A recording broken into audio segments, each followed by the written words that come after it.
I have bought myself a new toy. It's a new bike light, LED. Strange choice, some may think, for a bike light. Obviously, it's not one of the Chinese ones, or Hope, or Exposure. But the reason I bought this is because I'm sick and tired of being flashed by motorists at night. Because my current light, which is a Hope Vision 2 LED, is a little bit blinding. This light has a cut-off, as you can see there. The LEDs are only just visible. It's got a beam cut-off, just like normal car lights. So I'll take it out of the box and let's have a look. Okay, so there's a few bits and pieces in there, not too much, but all quite simple. Obviously got the light here, which we'll have a look at in a sec. No idea what that is. Batteries. This runs on rechargeable AA's. Two mounts. One which has got some sort of ball joint, which I have actually read some very bad things about. So I think this has got a tendency to move around over bumps. So don't think I'll be using that. I will be using this, which is a fairly standard handlebar mount. The plug-in charger there. USB port, so presumably it can be charged from any USB accessory, and some mounting instructions. Anyway, here's the light. Fairly big, but well made. Feels nice and cool, so it's obviously made out of some sort of metal, probably aluminium. That's the USB port there on the back. Clip underneath. And there's the lens. You can see straight away, you see the yellow part, that's where the LEDs are reflected onto the reflector. Come down here, you can just about see them. The idea being that if you don't see the LED directly, if it's actually aimed through the reflector, then it's not going to dazzle you as much. So, just to give you an idea of the size, here's my bike. That's the mounting for a GoPro. That's my current light there. So quite a lot larger than that. And there's some congestion on this handlebar here. So I'm going to have to find a convenient place. I think what I'm going to have to do is remove this Hope light. I'm going to keep that as a spare, so maybe I can mount that down there somewhere, have it upside down perhaps. Or I can find some other way of sticking it on. Good to have a spare light, I think, in case the battery's on one run out. You can always turn the other on. And of course, I think the downside of having a light with a cut-off is that if you're riding down some sort of cycle trail with plenty of trees and things, this, obviously with its beam cut off, won't light up the leaves that might smack into your head, twigs and branches and things like that. Whereas this one will.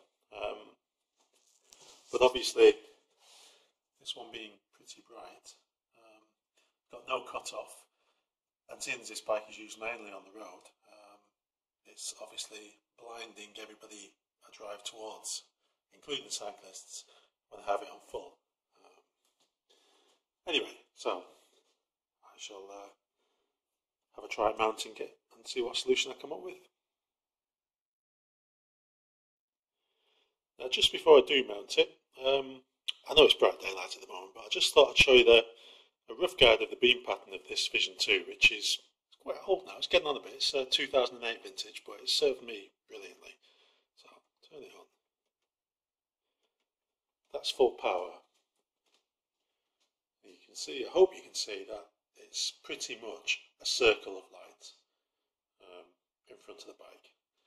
And if I bring it down to the level of the light, see roughly where it's pointing there. Casting light up there, you can see the shadows down there as well. You can see the shadow of the wheel down there. So pretty much all over the place. And I shall now put the other light on. Okay, so here we are. The light's now on the bike. It's very easy to actually attach the clip, although I did put it on backwards first because I'm and I don't read the instructions. It comes with the usual sort of rubber inserts for varying handlebar thicknesses. I had to take them all out because The centre of my handlebars are actually quite chunky. They sort of slim out down there, but I don't see why you would want to put a light there and not there. Anyway, so it's all on now.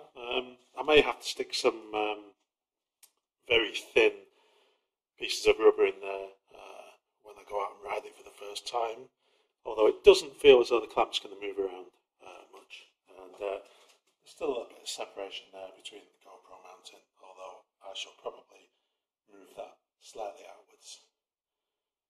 Otherwise, I think it would probably be blocking some of the GoPro's image.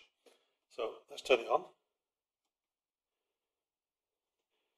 You can see there's a vast difference between that and the light cast by the Hope Vision. I think that's the highest setting. I'll press it again. Oh no, that's the highest setting. That is actually really bright. It's lumens wise, I think it's probably about the same as the GoPro, but the lux reading is a lot higher, and that's because it focuses its light in a much smaller area. For the road, obviously it's not wasting a load of light shining up there, and it's not wasting a load of light down there, where on the road, really, I don't think you need it too much down there. I mean, you can still see it's casting a little bit, it's just getting over the front wheel. So you're probably only going to miss the first metre or so, but I think you'll pick that up from spill anyway. But you can see straight away it's a massively different beam pattern. And I think I can probably, well, I think it's probably about right, but I think what I'll do tonight when I go out and ride it is I shall compare it to the line that the lights on my car casts. The lights on my car are HIDs.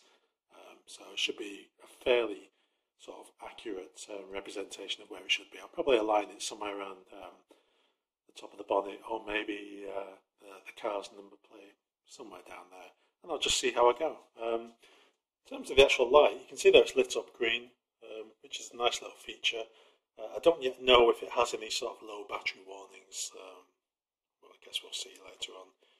Let's press it to alternate between the two different brightnesses. It doesn't appear to have a flashing mode, which I'm personally alright with. I think some of the flashing headlights that you have these days can be extremely distracting. Good for during the day, but at night I think the rapid strobing is pretty horrible for everybody else. The light itself, it weighs quite a lot, and at first I was a bit disappointed about that, but then I guess when you pick up, there's the Hope down here in bits, but when I pick up this, actually the difference in weight isn't all that much. I suspect most of it is because this in here, that's got 2 lithium cells in here, but you can't get lithium cells in AA sizes. The cases are simply too small, so that uses nickel metal hydride batteries, which are a little bit heavier, don't quite have as much capacity, but I think that's perfectly acceptable. The batteries that Philips provided, they're currently on charge at the moment in my own, I've got a fancy little charger that I use, and I've got my own rechargeable batteries in there. 2,600 milliamp hours is the rating on the Philips batteries that I was provided with, so I think that should be good on higher power for at least a couple of hours. Just before I do go out, I've managed to get all 3 on the bars now, and just to drive home the point about the different beam patterns, I'll just show you how they're mounted first.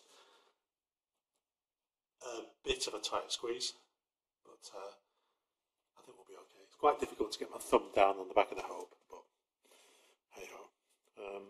Anyway, so I shall turn the Hope on. That's the Hope at full brightness, pretty bright. There's the Philips. I don't quite know if you can see that because I'm only on the phone camera, but there's the Philips there. Yeah, you probably can't see it from here using this phone camera, but I can certainly see it with my own eyes. In the centre of the spot cast by the Hope, you can clearly see the Philips light, and there is clearly a very straight line right across. So I think this will be pretty good. I think there's some fiddling left to do with the angle the light's at.